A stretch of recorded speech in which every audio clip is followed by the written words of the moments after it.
స్తోత్రం చూద్దామండి. కదిరి నుండి త్రిమూర్తులు పంపించారు. గుడికి వెళ్ళేటప్పుడు తలస్నానం చేసి వెళితే శుభమా అని అడుగుతున్నారు.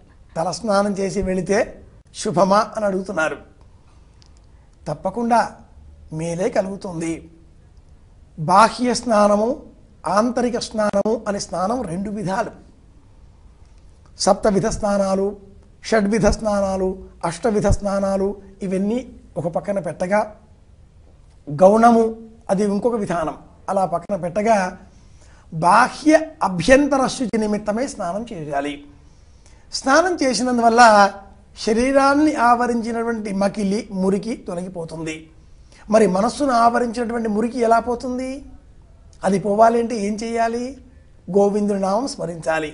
స్నానం చేసే సమయంలో కూడా గోవిందనామ స్మరణ చేయాలి. ఆ నీటిని మనం స్తోత్రం చేయాలి. అలాగే గోవిందనామాన్ని జపం చేస్తూ స్నానం చేయడం.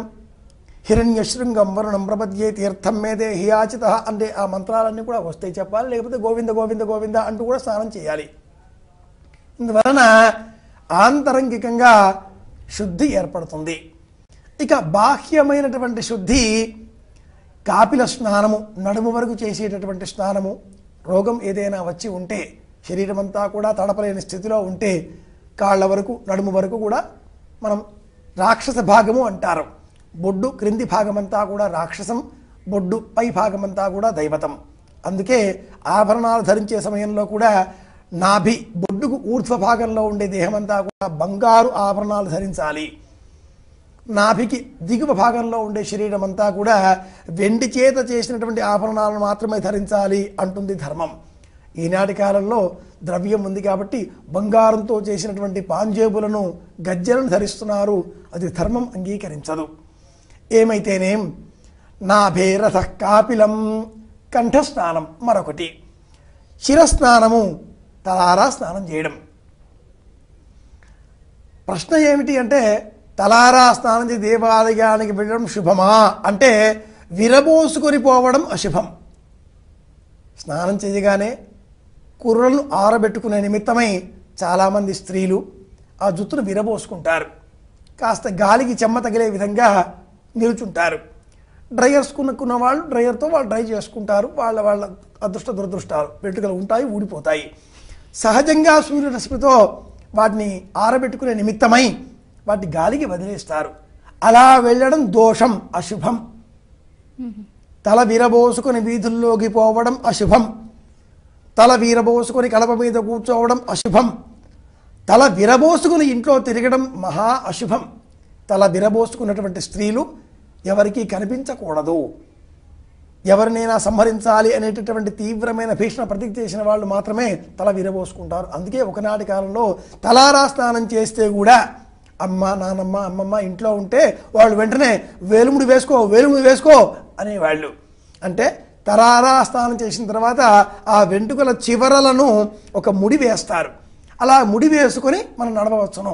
తల వెంట్రుకల నుంచి జారిపడినటువంటి నీటి బిందువులను తొక్కితే మృత్యువు అంటుంది ధర్మం. తల వెంట్రుకల నుంచి జారిపడినటువంటి నీటి బిందువులను తొక్కిన వాళ్లకు సద్యో మృత్యువు. మగవాళ్ళు కావచ్చును, వాళ్ళు కావచ్చును. కాబట్టి తొక్కకూడదు. అందునిమిత్తమే కూడా ఇవన్నీ భయపెట్టారు. నిజం కూడా, వాస్తవం కూడా. కనుక తలారా స్నానం చేసి దేవాలయానికి వెళితే అశుభమా అంటే విరబోసుకుని వెళితే అశుభము. వాటిని ముడి వేసుకుని వెళితే శుభం. సంతోషంగా వెళ్ళవచ్చును.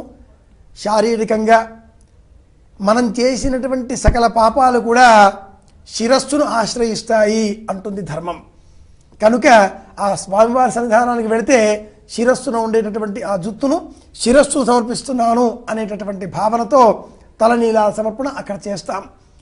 మనం చేసే పాపాలన్నీ కూడా శిరస్సులో ఉండేటటువంటి జుత్తును ఆశ్రయించి ఉంటాయి. కనుక పుణ్యకర్మలు ఆచరించే సమయంలో యజ్ఞ దీక్ష, వివాహ దీక్ష, దీక్షాధారణ చేసే సమయంలో పురుషులకు వపనము అంటే గుండు కొట్టుకోవాలి, పిలక పెట్టుకోవాలి అని ఉంది.